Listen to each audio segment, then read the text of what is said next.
दोस्तों, ब्रजमंडल के दो प्रमुख शहर मथुरा और वृंदावन, एक भगवान श्री कृष्ण की जन्म स्थली और दूसरी वो जगह है जहाँ किशोरावस्था में श्री कृष्ण ने अपनी लीलाएं की थी।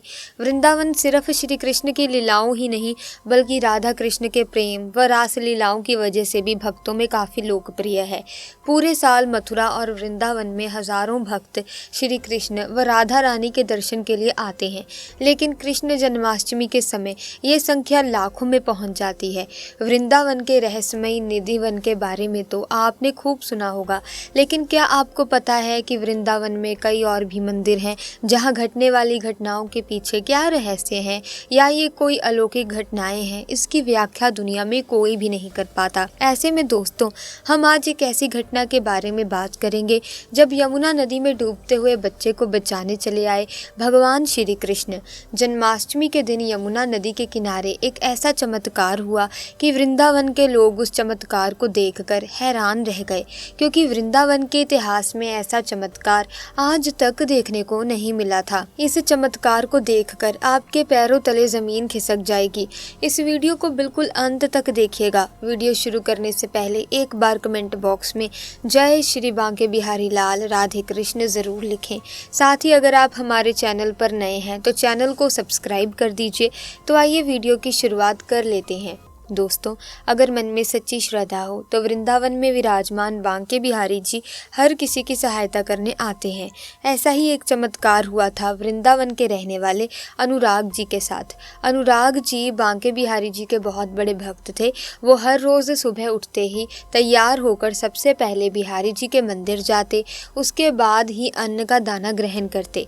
अनुराग जी के माता पिता भी भगवान श्री कृष्ण के बहुत बड़े भक्त थे।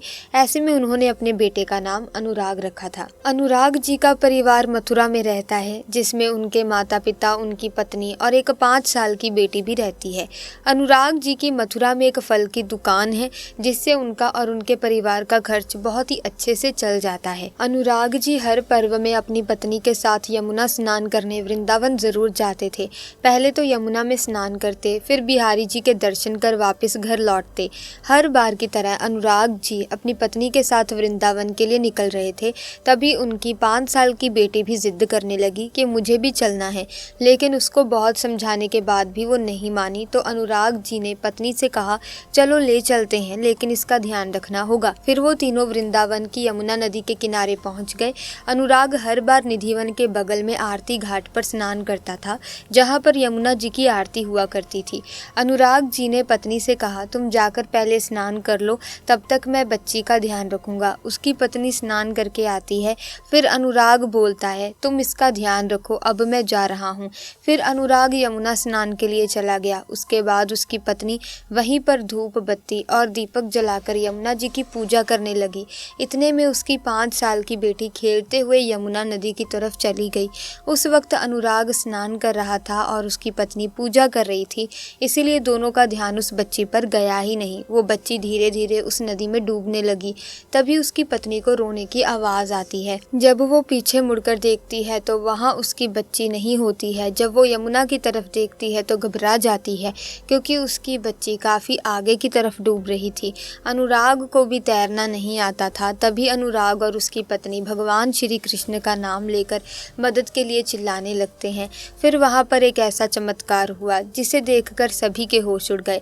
पलक झपकते ही वहाँ पर एक 16 साल का लड़का भागते हुए आता है और नदी में कूद जाता है। देखते ही देखते वो लड़का बच्ची को यमुना से बाहर ले आता है। उसकी माँ बच्ची को गले से लगाकर रोने लगती है। अनुराग की नज़र उस 16 साल के लड़के पर जाती है।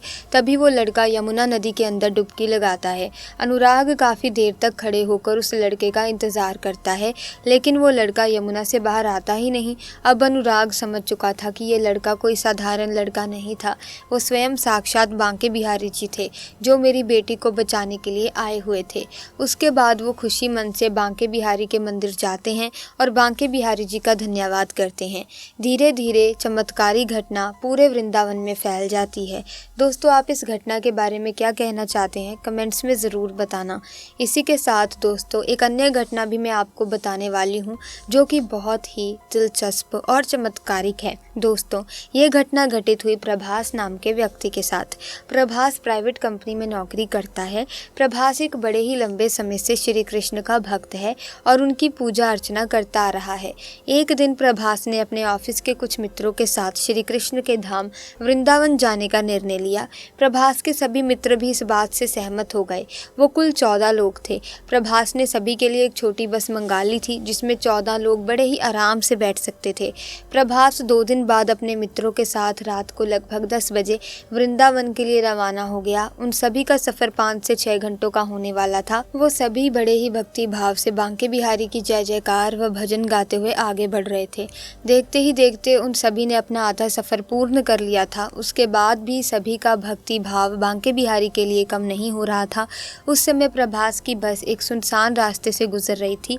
दूर दूर तक एक भी व्यक्ति नहीं था। प्रभास को बस के ड्राइवर ने बताया कि यहाँ कुछ चोर लुटेरे रहते हैं जो कि रात में जा रही गाड़ियों को रोककर लूटपाट करते हैं।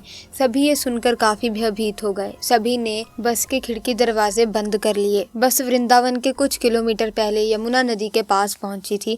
तभी अचानक बस का टायर फटने की आवाज आई। टायर फटने के बाद बस यमुना नदी की तरफ चली गई और जाकर एक पत्थर से टकरा गई। ड्राइवर ने नीचे उतरकर देखा तो एक लोहे की बड़ी कील टायर में घुसी हुई थी जिसके कारण टायर पंचर हो चुका था। सभी बहुत ज़्यादा डर गए थे। उन्हें भरोसा हो गया कि ये उन्हीं लुटेरों का काम है। सभी तुरंत बस में चढ़ गए और खिड़की दरवाजे फिर से बंद करके बांके बिहारी को याद करने लगे। तभी वहाँ 2 लुटेरे बस का दरवाज़ा तोड़कर अंदर घुस गए। ड्राइवर ने उन्हें रोकने का प्रयास किया तो उन्होंने ड्राइवर को धक्का मारकर बस से नीचे फेंक दिया और सभी के पास से कीमती सामान लूटने लगे। सबसे पीछे बैठा हुआ प्रभास बांके बिहारी लाल को याद करता हुआ मदद की गुहार लगा रहा था। कुछ ही देर में लुटेरे सभी से कीमती सामान लूटकर भागने लगे।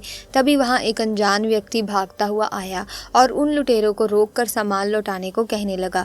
लुटेरों ने उसे भी हथियार दिखाकर उसका उपहास उड़ाते हुए मार्ग से हटने को कहा, परंतु वो व्यक्ति निडर होकर खड़ा रहा। उस व्यक्ति ने उसमें से एक व्यक्ति को माथे पर स्पर्श किया, परंतु फिर जो हुआ वो देखकर बस में मौजूद सभी हैरान हो गए।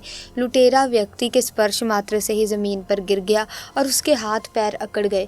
ये देखकर दूसरा लुटेरा बहुत ही ज्यादा डर गया और सारा सामान छोड़कर वहां से भाग खड़ा हुआ। फिर ड्राइवर ने उस अनजान व्यक्ति से कहा कि बस तो यमुना नदी की तरफ चली गई है।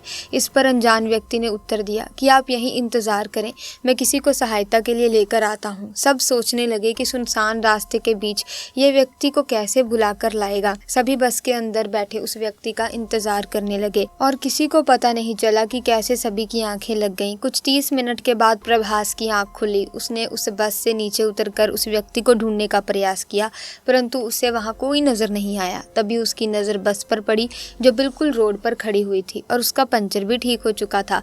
ये देखकर प्रभास आश्चर्य में पड़ गया। प्रभास ने भागकर ड्राइवर को नीचे बुलाकर पूछा कि ये टायर कैसे ठीक हो गया। ड्राइवर को भी इसकी कोई जानकारी नहीं थी। धीरे धीरे सभी बस से नीचे उतर आए और किसी को ये समझ नहीं आ रहा था कि ऐसे भयानक अंधेरे में और सुनसान रास्ते में वो व्यक्ति आया कहाँ से था, साथ ही बस का पंचर भी कैसे ठीक हो गया। तब प्रभास समझ चुका था कि वो व्यक्ति कोई साधारण नहीं था, वो स्वयं बांके बिहारी जी थे जिससे प्रभास ने मदद की गुहार लगाई थी। सभी ने हरे कृष्ण का जयकारा लगाया और वृंदावन बांके बिहारी मंदिर की ओर निकल गए। आपको ये घटना कैसी लगी कमेंट्स में बताइएगा। साथ ही वीडियो को लाइक करें, शेयर करें, चैनल को सब्सक्राइब करें। धन्यवाद।